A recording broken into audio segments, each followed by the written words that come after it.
70-degree weather and sunshine in the desert. I would ask, though, that you'd hopefully show a little bit of grace this evening. I wasn't anticipating being back tonight. We weren't going to be back until Saturday, but we had kind of a change of plans, so here we are. The conference was fantastic. It was largely built around the concepts of prophecy. So we have a great deal of information, which we'll really start to dive into on Sunday. We're going to start in the letter to 1 Thessalonians. So we'll be unloading a ton of information at that point in time. Otherwise, if you would, please turn in your Bibles to Exodus chapter 3. We're picking up our story with Moses, exactly where we left him last week. You remember as we opened with Genesis, we essentially broke down Genesis into 6 parts. The first part of not Genesis, sorry. My mind is still very much in Genesis. 50 chapters of that, it's kind of seared into your brain. When we started Exodus, we basically broke Exodus down into 6 parts. The first part was a hard part, and a hard part for us, especially in our growth and our walk and when we come to the cross, is the recognition, to recognize the need of deliverance from bondage. From the time of Joseph passing to where we pick up our story in Exodus chapter 1 was a span of about 350 years. And the children of Israel had grown to a great number, and they were dominantly in the land of Goshen, a very lush area. If you remember, as we were closing out Genesis, that the shepherds were going to be essentially away from everybody else. We talked about some of the history behind that, things and issues with the Hyksos dynasties and how they viewed shepherds. You remember that the Egyptians, the Egyptians wouldn't even eat with Joseph. So even though Joseph had risen to be at the right hand of Pharaoh, the only one that had more authority than Joseph in all of Egypt was Pharaoh. But even the Egyptians, even those in the court, would not eat with Joseph. So that scene where he had his second meeting with his brothers, the Egyptians, those in the court, sat and ate in one area. Joseph sat and ate by himself, while his brothers kind of sat and ate in a different area. But 400 years of that. And it's, as time goes on, what really happens, especially to us, and it doesn't take 400 years to do it. How long does it take for us to get comfortable? How long does it take for us to get complacent? It doesn't take that long. I'm a huge fan of camping. I love being in the mountains. I love fly fishing. I love hiking. Last year, when we really started to kind of settle into this area, we started looking for berries in the mountains, which are delicious. We went picking mushrooms, which I thought was really weird, but it was fantastic. So you can eat just about anything up there. During the daytime, it's fantastic. It takes 8 hours to slip into a level of comfort that you don't want to break into. What am I talking about?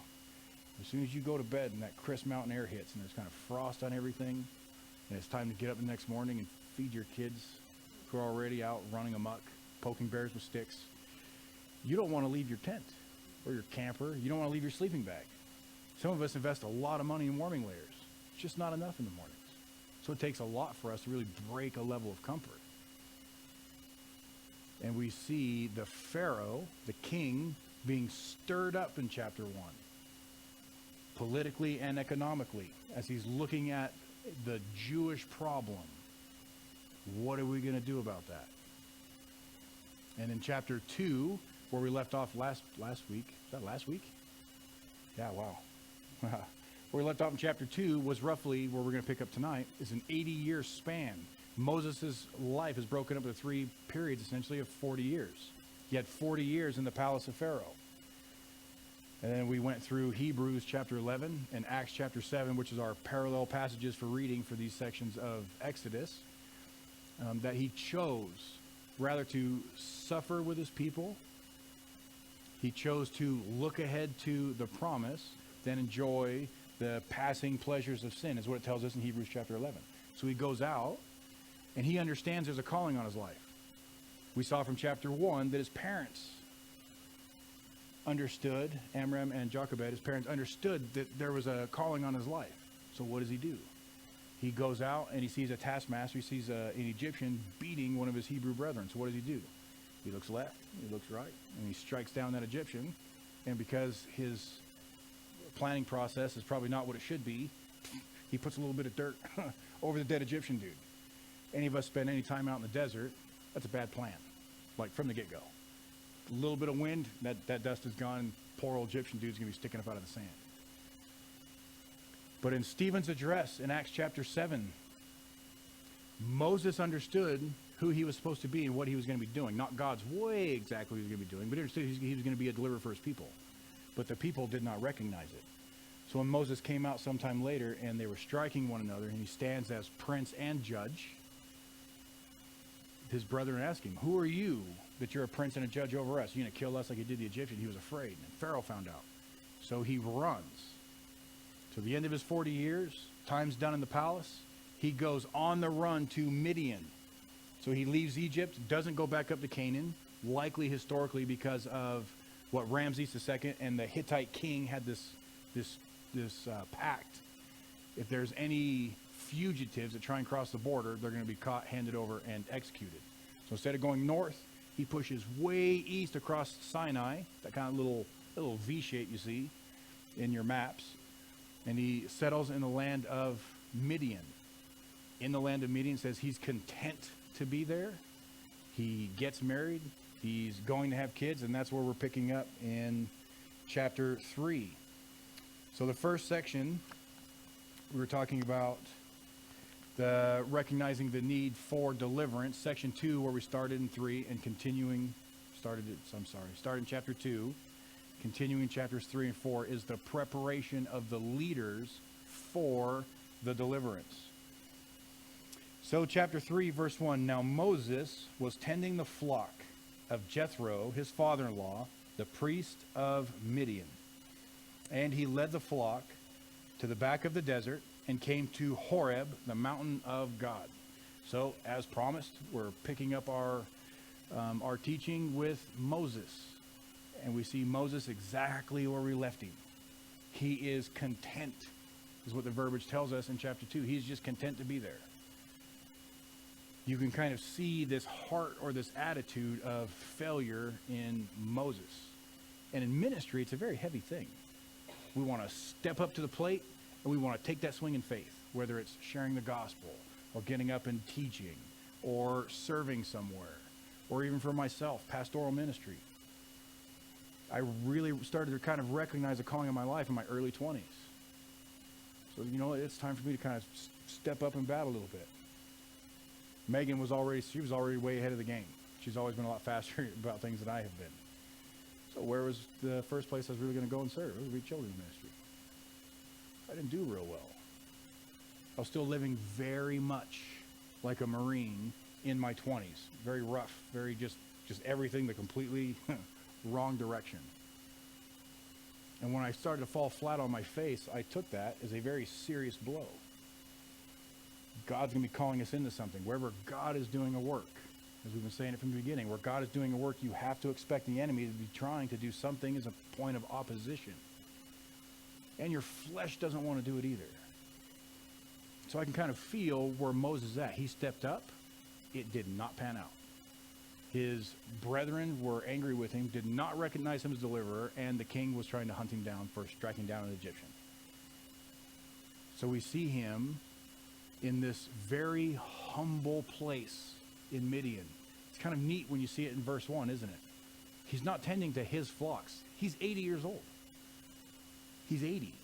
You remember with the sons of Jacob, or with Isaac, we see them at a younger age tending to their own flocks, tending to their own families.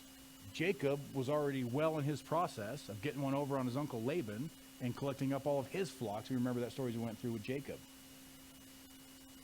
He's so content that he hasn't even built his own flocks. He's just walking sheep around in the desert. It says he came to Horeb, the mountain of God. So we're going to see Horeb essentially is going to be Mount Sinai.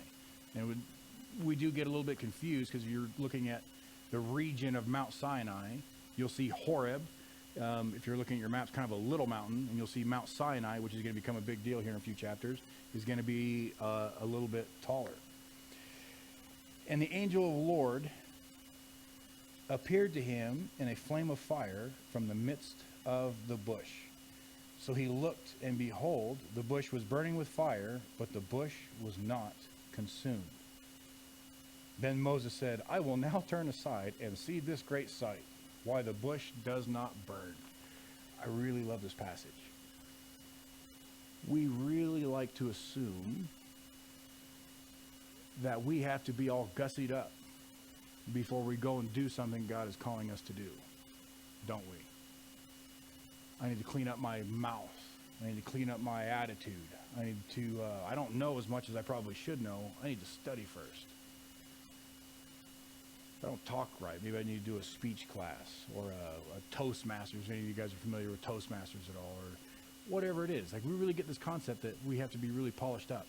And, well, I need to be involved for 5 years or 10 years, or something special is only going to happen if I'm in church.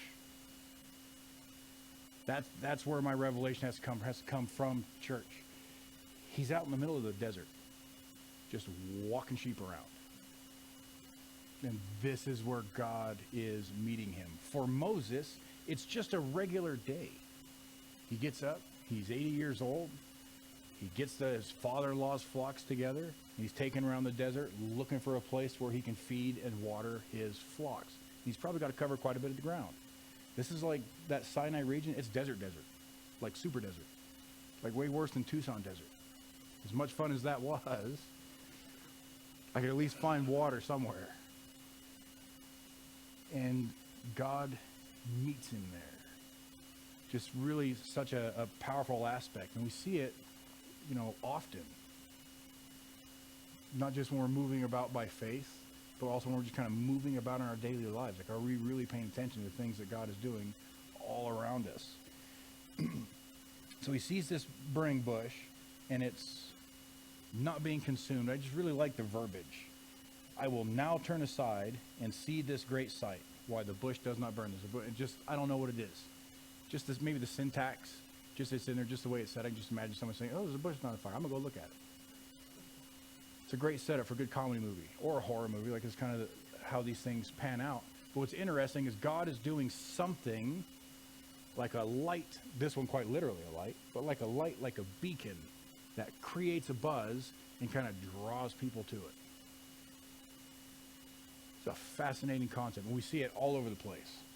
Remember in Acts chapter 2 when all the disciples, and not just the 11 at that point, not just those disciples, but the 120 or whatever it says in the book of Acts, all gathered and cramped in the upper room trying to figure out what they're going to do. They're stuck in Jerusalem during a feast, right? It was a feast of Pentecost, means it's one of those required feasts. Everybody's packing in there. The Romans are looking for them. The religious leaders are looking for them. And all 120 of these guys are packed in the upper rooms like, oh, what are we going to do? When you're trying to hide from somebody, stealth, sneakiness, small numbers, like, that's your advantage. That's how you sneak around. You don't sneak around as a group of 120 people. So they're trying to hide in this upper room, and there's this sound like rushing wind.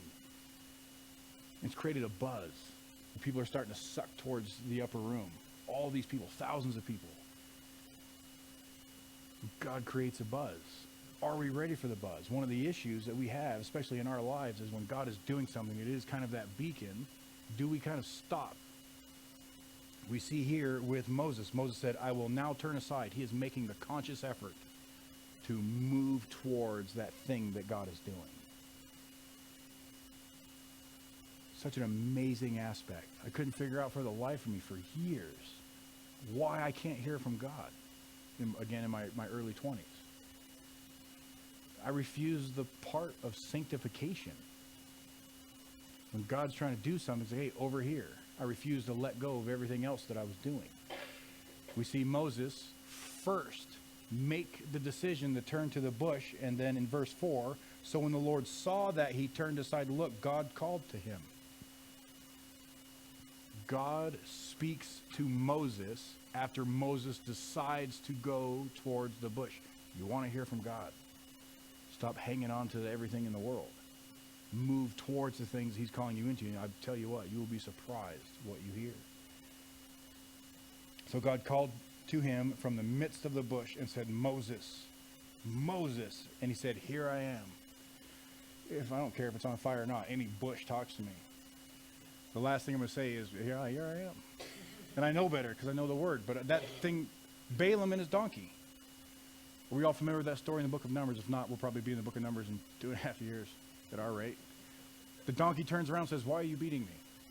He has this conversation with his donkey. Man, God does some scary stuff, doesn't he? Some exciting stuff. This bush is talking to him. And the bush is calling out his name, Moses, Moses. And what's our general rule? We see anything more than once, especially in the same passage, it's important. So far, we've seen it with Abraham. Abraham on Mount Moriah, getting ready to sacrifice Isaac, his son. And the angel of the Lord in there as well says, Abraham, Abraham, and he gets his attention. The name especially is very important. What does Moses' name mean? Drawn out one. Oh, I love that. God calling to Moses, drawing him out of his situation. That's really what we should be desiring in our lives, to be drawn out of the world. But we typically stop there. When we are pulled out of the world into a relationship with God, we have our salvation there. But to pull the world out of us, we have that long process of sanctification. We are set apart from judgment, from wrath, our sins are forgiven, but we still have a little bit of weird stuff we keep trying to hang on to. And Moses is in a very comfortable place. And it might seem weird. We don't really think of comfort as, well, I'm going to go live in Tucson. Gorgeous in March. Probably less so in July. At least that's our general concept. I lived in the desert just outside Death Valley for 12 years. I'll tell you what, I loved it. I loved the desert. I wouldn't call it my place of comfort. The Bahamas, maybe. Some place where I can surf and I can fish. That's great. But he's perfectly content. So we see God in that process of drawing him out. We love that part. I want to know that I'm drawn out of something that's going the wrong direction. But we can't leave it there. We get very content there. Or we think that when we're being called out of something hard, it's going to be into something easy and fluffy and painless. And one of my favorite aspects of that is Peter. Peter was arrested for preaching in the temple, for preaching Christ in the temple in the book of Acts. So he gets arrested. One apostle is already beheaded by Herod. And when he saw that it pleased the people, he's like, you know what? We got Peter here too. We're going to lop his head off. We see Peter essentially being let, like he's being woken up. He's told to get dressed, and he's going to be let out of jail. If you're a fugitive, where are you going to go? I'm not a fugitive. I don't know where I would go. But I'll tell you that if I was a fugitive, I wouldn't go right back to the same place that got me arrested. That's just bad planning, at least from our perspective. But what does God tell Peter? You're going to go exactly where they took you. At the temple square, you're going to go back and you are going to preach. And that's exactly where they found Peter. We're going to see the same thing essentially with Moses, being called out, drawn out of where he is and sent right back to where he does not want to be. And he says, here I am. Such an amazing response. The burning bush is talking to Moses, calls out his name twice. So you can just imagine how his eyes are just kind of lighting up a little bit. And what's his response? Here I am. There's no other Moses. So he's talking to me. Here I am. And he said, do not draw near this place. Take your sandals off your feet, for the ground where you stand is holy ground. Oh, how powerful. Several different aspects. What time is it? Boy, I talk too much. It was my plan to try and cover 2 chapters. We're not going to make it. A couple of great aspects to this portion. First, it really demonstrates how important the aspect of being holy is. You have to remember, Moses can't proceed any further because he's what? He's dirty. He's defiled. He's unclean. He has no process of ritualistic cleansing yet. And as God is inviting him into this work, aspect number 2, just how pivotal it is. Take off your shoes. And we can just kind of feel the weight of this process, that we truly do need a mediator between us and God. We need Jesus to be able to draw us closer to God. And as we finished up in Mark, I think it was chapter 16, might be 15, Jesus at the cross, when he says, Tetelestai, it is finished. And we see the veil split in two. And the book of Hebrews tells us now we can come boldly before the throne. That is what we need. And I really like it when God here, we'll see that, his name is Jehovah, so it is God. And a lot of people get really confused as a side note. Here we see the name Jehovah. Here we see Haya, which is kind of a part of the Tetragrammaton, Yahweh, Jehovah. We see God here in the bush, but what does Stephen call it in Acts chapter 7? Him referencing directly from the Septuagint, being where he is in context, he's calling it angel, agelos in the Greek, which means messenger. So there's really no confusion between the text. We see the angel of the Lord, or we see, as we have some of these Christophanies, we see this message going through the burning bush. All of that got me all the ground. There's nothing special about the ground. It's desert. It's dirt. It's full of dead mice, and lizard poop, and whatever else you're going to find out in the desert. There's nothing special about the dirt, except about the presence of God. How powerful is that? What's so special about this building? Nothing. We have a leaky roof in the children's ministry. Some of our windows don't function right, which is why they're never open. The air conditioner is so loud in the summertime, I have to stand up and scream at everybody like a Baptist pastor. There's nothing special about this building except you. We being vessels for the Spirit of God, us being here and inviting the Spirit of God and the presence of God into this building, that is what is the tide changer. And the same thing for this situation. So he's taking off his shoes. Moreover, he said, I am the God of your father, the God of Abraham, the God of Isaac, and the God of Jacob. And Moses hid his face, for he was afraid to look upon God. I really love that one. God is not the God of the dead. He's the God of the living. He says, I am the God of all of your ancestors. Such a powerful thing. Not I was the God. These guys are dead and they're buried. Their bones are dust now. He says, I am the God. Such a pivotal relationship piece. And the Lord said, I have surely seen the oppression of my people who are in Egypt, and have heard their cry because of their taskmasters, for I know their sorrows. Man, that's got to bring us some overflowing of joy or peace. God sees. We saw that with Hagar, Bir Laharoi, the God who sees, God who hears me. God knows our afflictions. Which brings us to another powerful point. There's a lot of just weird doctrine and teaching out there that when you're praying, you're not supposed to bring up any of the bad stuff when you're praying. You don't want to bring that into the prayer because it's seen as complaining. God already knows. Have the conversation with him. There is nothing wrong with it. Even biblically, we see in all of these just heavy prayers, these amazing prayers as we go through the Word and we try and point them out as we do, we see them lifting that up. And he says that he sees them. So I have come down to deliver them out of the hand of the Egyptians and to bring them up from that land to a good and large land, to a land flowing with milk and honey, to the place of the Canaanites, the Hittites, the Amorites, the Perizzites, and the Hivites, and the Jebusites. Now therefore, behold, the cry of the children of Israel has come up to me, and I have also seen the oppression with which the Egyptians oppress them. I really, just something for us as a note of prayer. That word behold is one of my favorites in all of the Word.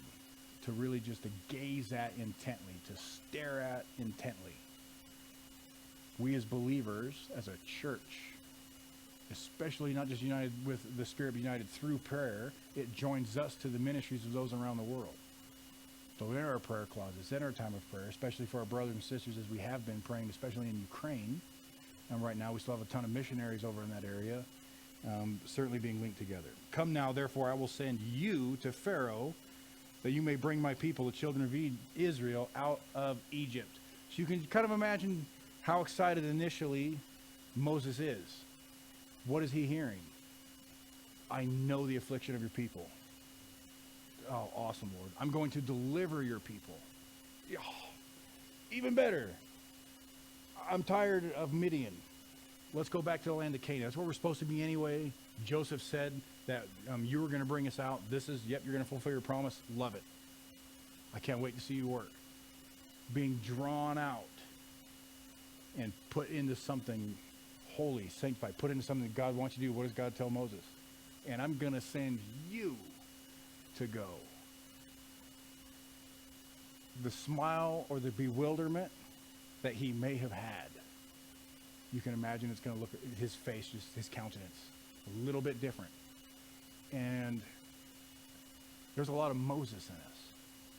We find out that God is going to send us someplace interesting, someplace hard, or into something scary. We have all these Bible stories where there's something hard. Jonah being one of my favorites. He's supposed to go to Nineveh, huge enemy of the Israelites. They were known to skin their captives alive and basically staple them to the walls, to the city walls, as a warning to anybody that trying to rise up against them. So what does Jonah do? One-way ticket someplace else. He's trying to go to Tarshish, Italy. Like he's going to go as far as the known world that they know at the time. And what happens? Well, he gets chucked overboard. He's eaten by a fish. Spewed up on as soon as he gets on the bank. Anybody's eaten by a fish or just been through the ringer. What do you want to do? I want to shower. I want to be in my bed with a nice steak. You get up, dust yourself off because you look terrible because he was just spit up by fish, and you take your butt and you go to Nineveh. So that's one of those things that really kind of stop us, and we come up with a great deal of excuses. We won't be able to finish the excuses tonight because the rest of those are finished in chapter 4. But we're going to start to get into some of the excuses, very common excuses that Moses has. And I think last week I went over my excuses with you guys when I was asked to go to Africa. First one was, well, I can't afford it. Africa's an expensive trip. And pay for all that stuff. Second one was, well, I can't take the time off work. I need 2 solid weeks off of work to be able to go to Africa. And the pastor was raising me up, kept shaking his head, like, that's not the answer I'm looking for. I was like, I don't want to go. I don't like leaving the country. I don't really like traveling. I don't like flying. I feel really bad for Megan and Cassie and Kyle because I get really weird at security. I don't like it. I just don't. There's nothing ever in my bag. But I'm an avid shooter. I hunt. There's always something weird. It's like, oh, this is that time where like a round is going to roll out of my bag right at the X-ray machine. Or there's going to be something weird on my shoe or whatever it is. Or because I've just got a weird twisted sense of humor, I'm going to say something stupid and they're always recording you and watching you for shiftiness. It's like, I'm going to end up in that room where there's no windows. So I just told him, I don't like it. I don't think it's a good idea, Dave. Like, I want to be a pastor. I want to be a missionary. It's like, if you're going to be a pastor and you encourage people to go to mission field, you need to go on a mission. It's like, all you got to do is say yes. God will take care of it. It's like, fine, whatever. Yes. Somebody else paid for all my stuff. The VA came through, gave me all my shots. Sure enough, I was in Africa. But we're always going to have these excuses. We're going to see these excuses in Moses now that he finds out that he is going to be used as the deliverer. And I really like that about God. We think we mess up 1 time or 2 times or 3 times or 50 times or 100 times through the course of our life. Moses has completely removed himself, that verbiage from chapter 2, he is content to be in Midian. It's basically saying he has no desire to go back and fulfill the things that God has for him. But Moses said to God, I love that one. There's good buts in the Bible, there's bad buts in the Bible. The good buts start with but God. And we see him in that process of interceding, interfering, interdicting. And then we see but Moses. So you can see something of a negative connotation coming next. But Moses said to God, who am I that I should go to Pharaoh and that I should bring the children of Israel out of Egypt. It's like, Lord, you picked the wrong guy. When you're building your dream team draft dodgeball team, you don't get the guy that's not going to be able to dodge a ball or catch a ball or run from a ball or do really anything. You want the little fast dude with a cannon for an arm and somebody else maybe can catch for him. That's what you want to build when you're, if anybody does dodgeball. Might be childish, but I love it. But he starts off with his first one, like, Lord, I'm just unqualified. There's no way I can do it. What's interesting, he just spent the last 40 years as a shepherd. One of the most despised positions, especially in, not just in Jesus' time, but also especially in Egypt. Like, Lord, I'm a shepherd. I'm a dirtbag. I can't go. I'm not the guy. I already tried this. He stepped up 40 years ago. Hey, look at me. I'm somebody. Raised in royalty 40 years. Now I'm here with you. And I struck that dude down. You can just kind of see him strutting around a little bit with his fancy eye color that the Egyptians would have. And then it just doesn't pan out and he leaves. So you can see where he's at. Lord, I can't do it. So he said, God says, I will certainly be with you. And this shall be a sign to you that I have sent you. When you have brought the people out of Egypt, you shall serve God on this mountain. So that's a good response. Like, Lord, who am I? Like, there's no way I can do this. We do that. Lord, that's not a job for me. That's Billy Graham stuff. Send Greg Laurie. There's no way I should be taking this message. And what does God tell? I'm going to be with you. And we see that kind of mirrored in Matthew chapter 28, the Great Commission. The disciples probably do not feel after their little scattering at the Mount of Olives. You remember that one? They probably don't feel qualified. But Jesus says, go. Lo, and I am with you even to the end of the age. So we see essentially this response here. God is with them. That's what changes things. What made the desert, that little patch of ground, different than any of the rest of the desert? The presence of God. What makes Moses different than any other man? The presence of God. Then Moses said to God, indeed. You can see him kind of, I imagine he would have had a beard and a mustache, and see him kind of twirling the corners trying to figure out how he's going to get out of this. Indeed, when I come to the children of Israel and say to them, the God of your fathers has sent me, and they say to me, what is his name? What shall I say to them? So first we see that he feels he's not the right guy for it. That he's just unqualified. Now we see that Moses sees himself as being, I'm going to lack of words, like unknowing. He doesn't know. He doesn't understand. He's asking God, Lord, who am I supposed to tell him that sent me? It's a pretty interesting question. Because one, you can relatively assume that Moses probably doesn't really know who he's talking about. But Egypt is super hardcore polytheistic. They've got gods for everything. Everything. Ra and Set and Osiris and just Anubis. The list goes on and on and on and on and on. Tons of them. 450 years, or 350 years, 350 years to 400 years, being in captivity, in this place of being oppressed, surrounded by dead gods. You're going to come to a place of not knowing. And for us as a believer, that is especially true. The more time we spend just in the world and less time in this, I mean, do you know who you're talking to? Do you know who you're calling out to? Do you know who you're asking for? Or if you can't figure out why, your walk is a little bit on the shaky side. And I've had a lot of conversations with people. It's like, what do you know about God? What do you know about Christ in the life of a believer? Well, I feel. Or this is what I've learned on some place that's completely opposite of where they should be learning it. Or I don't feel like God would do that. Man, you skipped like so much of the Bible. If we're not coming to a solid foundation, a place of actual truth, ground zero, we're not going to have. So we at least have Moses, like, Lord, there's a lot of those already there. So if I show up saying the God of our Father, like, what am I going to tell him? What is the name? And this is kind of like one of those things that we want to hear. We've seen so many different names and banners attached to the names of God, like the God who sees, or like Jehovah Jireh, the God, my provision. Like we see all of this stuff so far in Genesis. And we can certainly see that this is what Moses is kind of drawing into. Plus, Moses is probably looking for some credentials. He forfeit his about 40 years ago, and he's getting ready to go back to the kings, back to the land that was trying to hunt him. So he's asking, Lord, what am I going to say to them? What is your name? And God said to Moses, I am who I am. It's a weird response, isn't it? Can you just imagine like the look on Moses' face? You are who you are. That's what I'm going to tell you. And we see this as being a part of the pronunciation of Jehovah, but Yahweh, the tetragrammaton. So he's saying, I am the existing one. I am the eternal one. We see him never changing. Past, present, future. He is who he is, but it's just interesting that God never changing and everything around us always seems to be changing. God always is able to meet our needs.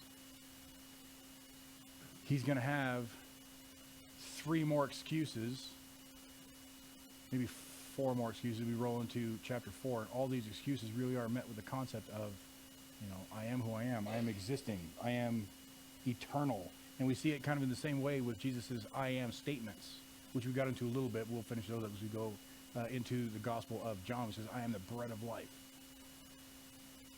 And we see all these amazing statements. And we kind of see that also reflected in the concept of the burning bush.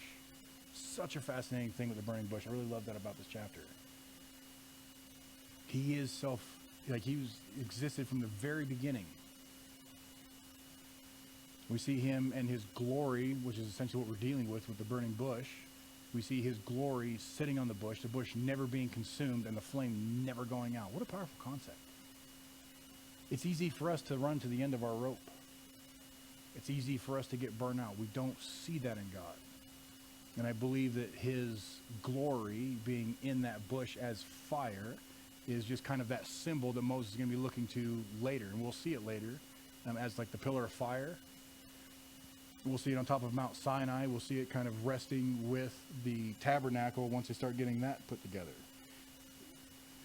Thus you shall say to the children of Israel, I am has sent me to you. Moreover, God said to Moses, thus you shall say to the children of Israel, the Lord God of your fathers, the God of Abraham, the God of Isaac, the God of Jacob has sent me to you. This is my name forever, and this is my memorial to all generations. Go and gather the elders of Israel together. So we see Moses is not going to be working alone. We will see his brother come alongside, Aaron, who's also taking this message and this commission to the elders of the sons and daughters of Israel. Say to them, the Lord God of your fathers. I think I read that. Maybe I didn't. The God of Abraham, Isaac, and of Jacob appeared to me, saying, I have surely visited you and seen what is done to you in Egypt. And I have said, I will bring you up out of the affliction of Egypt to the land of the Canaanites and the Hittites and the Amorites and the Perizzites and the Hivites and the Jebusites, to the land flowing with milk and honey. Then they will heed your voice, and you shall come, you and the elders of Israel, to the king of Egypt, and you shall say to him,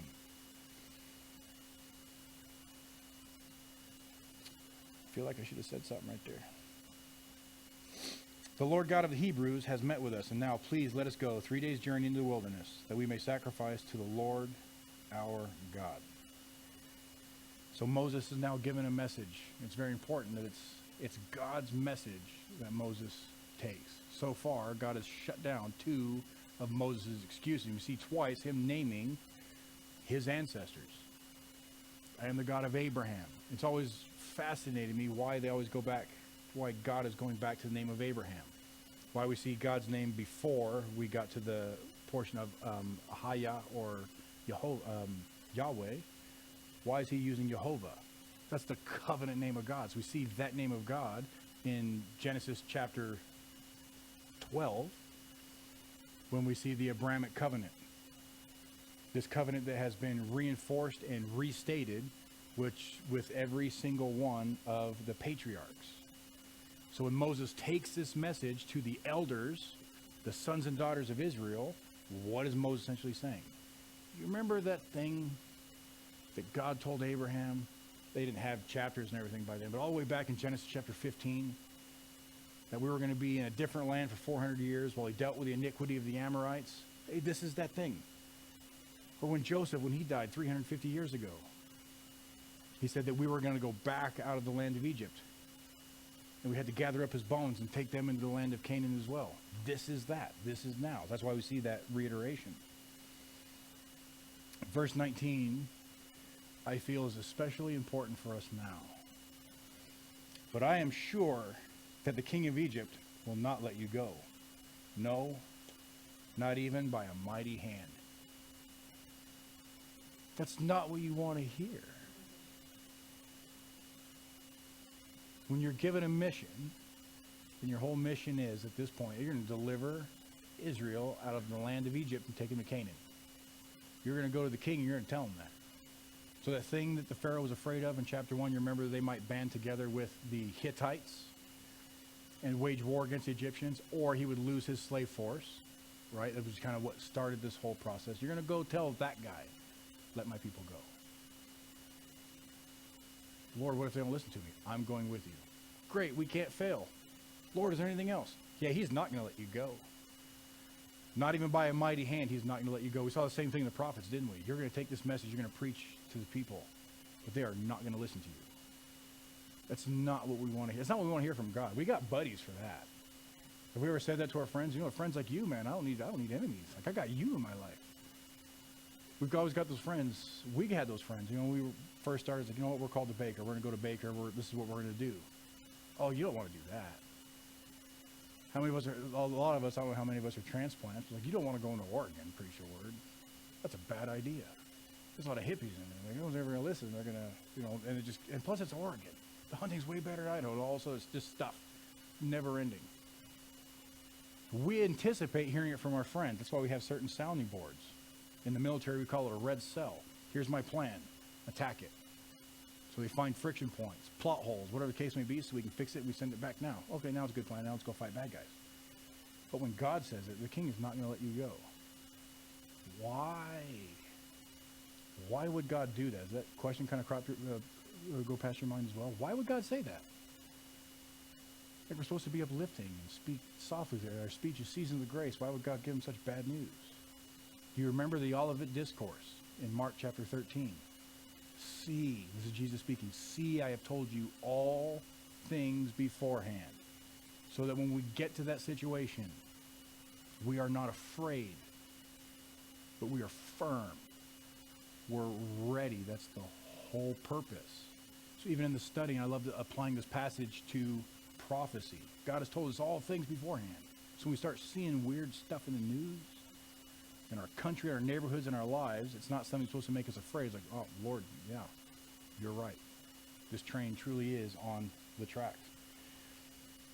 So verse 20, so I will stretch out my hand and strike Egypt with all my wonders, which I will do in its midst. And after that, he will let you go. And I will give this people favor in the sight of the Egyptians, and it will be, when you go, that you shall not go empty-handed. But every woman shall ask of her neighbor, namely, of her who dwells near her house, articles of silver, articles of gold, clothing, and you shall put them on your sons and on your daughters. So you shall plunder the Egyptians. Why is God telling this to Moses? Because Moses is already being something of a flight risk. He fled Egypt when things got hard. God's telling him now, just a few verses ago, I am sending you. He's already cropped up with 2 excuses. We've got 3 more of them in chapter 4. So God is telling him the king is not going to let you go. See, I've told you all things beforehand. When the king is not going to let you go, that is the time to step forward in faith, which is what we're going to eventually see Moses do.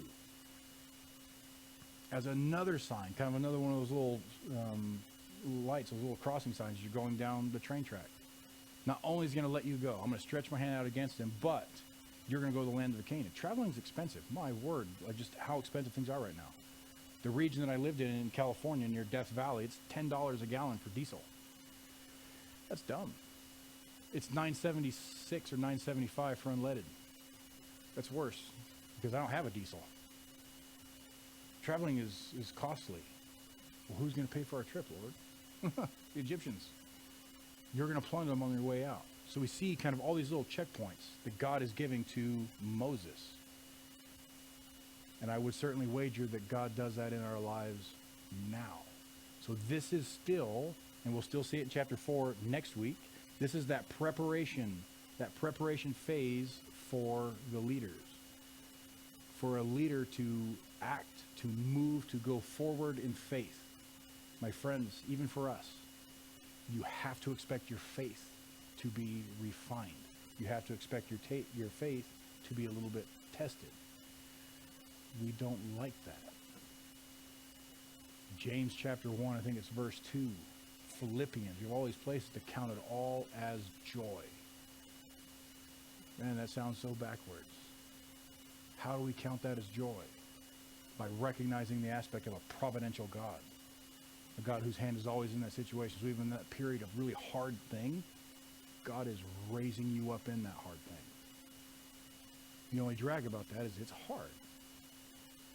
But knowing that God is going to do something with it, it certainly allows us to operate differently in that situation. Let's pray together. Lord, thank you so much for an amazing night. A night, God, that we got to be in praise. We got to be in fellowship. We got to be under the ministry of the word. So I pray, Lord, that as we leave here, these things, God, that have kind of pricked us in the spirits a little bit. I pray, God, that it would grow into something like a fire, something that just etched into our bones, that we know, Lord, we're supposed to do something with it. And we're all called into something hard. Lord, we're very thankful that your promises have been protected for us, preserved for us. Lord, in this passage, in the burning bush, you have demonstrated your great capacity for preservation. And if that's not enough, Lord, that you have promised us, not just to Moses, not just to the sons and daughters of Israel, but God, to your church, that you go with us to the very end in all things. And where we understand that we won't be pulled out of some of these hard things, we do find rest and comfort and, Lord, joy, knowing that you go with us into them and through them. So we love you, Lord, and we praise you.